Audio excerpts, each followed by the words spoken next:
ये taxi operator जो है वो पिछले कुछ दिनों से धरने पर बैठे हैं और धरने पर बैठने के बाद इनके जो इश्यूज थे वो जेन्युइन इश्यूज थे। प्रदेश सरकार ने गंभीरता से इन सारे विषयों को लिया नहीं पहले, और पिछले कल तो रात को बहुत भारी बारिश में इनको जबरदस्ती वहां से उठाने का प्रयत्न भी उठाए भी गए।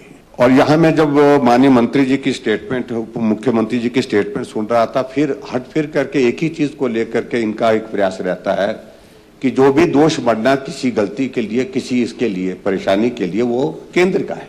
ये एक आदत सी बन गई है अध्यक्ष महोदय, इससे बाहर आना चाहिए।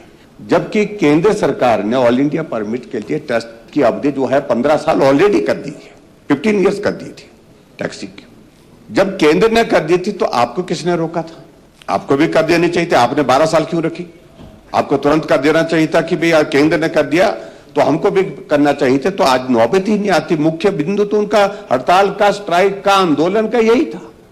एक तो मैं आपसे ये जानना चाहता हूं अध्यक्ष महोदय कि थोड़ा सा ये जो आपके जो ऑटोमेटिक टेस्टिंग स्टेशन जो है वो 200 किलोमीटर की, 150 किलोमीटर की दूरी पर है। जब तक आप इनके नंबर नहीं बढ़ाएंगे, ये पहले क्यों नहीं आपने विचार किया? इस बात की जानकारी देख के भी जब एक टैक्सी के परमिट को लेने के लिए, उसकी टेस्टिंग के रिपोर्ट लेने के लिए 200 किलोमीटर का सफर करना तो कितना परेशानी वाला काम, ये आपके संज्ञान में आना चाहिए था। तो आपने विलंब क्यों किया सारी चीज को लेकर के? अब मैं आपसे ये भी जानना चाहता हूं कि अब आप तुरंत क्या करने वाले हैं?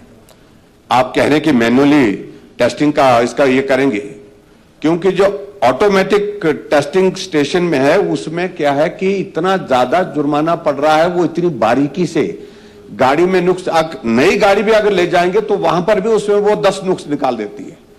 और 10 नुक्स जब निकलते हैं तो उनके जो है वो कॉस्ट जो है वो सारे उनकी क्लियर करने के लिए उस पर हजारों रुपए लग रहा है उनका। तो इसलिए ये तुरंत मुझे लगता है कि तुरंत आपको करना चाहिए, क्योंकि केंद्र सरकार के साथ आप टेकअप करेंगे, इट विल टेक टाइम।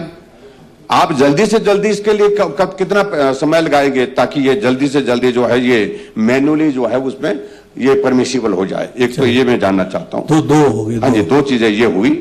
और उसके बाद जो वैकल्पिक पोर्टल के लिए जो आपने कहा कि पोर्टल केंद्र सरकार का है, पोर्टल केंद्र सरकार का है, क्योंकि ये तो हम इस बात से सहमत है कि केंद्र सरकार ने बहुत स्ट्रिंजेंट थोड़ा सा किया है सारी चीज को लेकर के, अदरवाइज तो इस सारी चीज को लेकर के जो आप वैकल्पिक व्यवस्था की अगर जो आप बात कर रहे हैं तो उसका प्रोविजन क्या है? तो ये थोड़ी 2-3 चीजों को लेकर के क्लियर किया है। लेकिन मैं इतना जरूर मानता हूं कि आखिरकार ऐसी स्थिति पैदा होने के बाद जब धरने पर बैठे, जब प्रदर्शन हुआ, रोष हुआ, आक्रोश हुआ, उसके बाद आप जागे हैं, नहीं तो आप सोए थे। चलिए तो इसलिए आपने विलंब किया, उसके कारण परेशानी हुई। हिमाचल एक टूरिस्ट डेस्टिनेशन है अध्यक्ष महोदय, मैं ये कहना चाहता हूं यहां के टैक्सी ऑपरेटर एक बहुत बड़ी तादाद है, बहुत बड़ी फोर्स भी है, वो सारी चीजों पर इंपैक्ट डालते हैं और इलेक्शन पर भी इंपैक्ट आता है, लेकिन टूरिज्म के सिस्टम में बहुत बड़ा उनका जो है इंपैक्ट पड़ता है। इसलिए सारे विषयों को बहुत गंभीरता से समय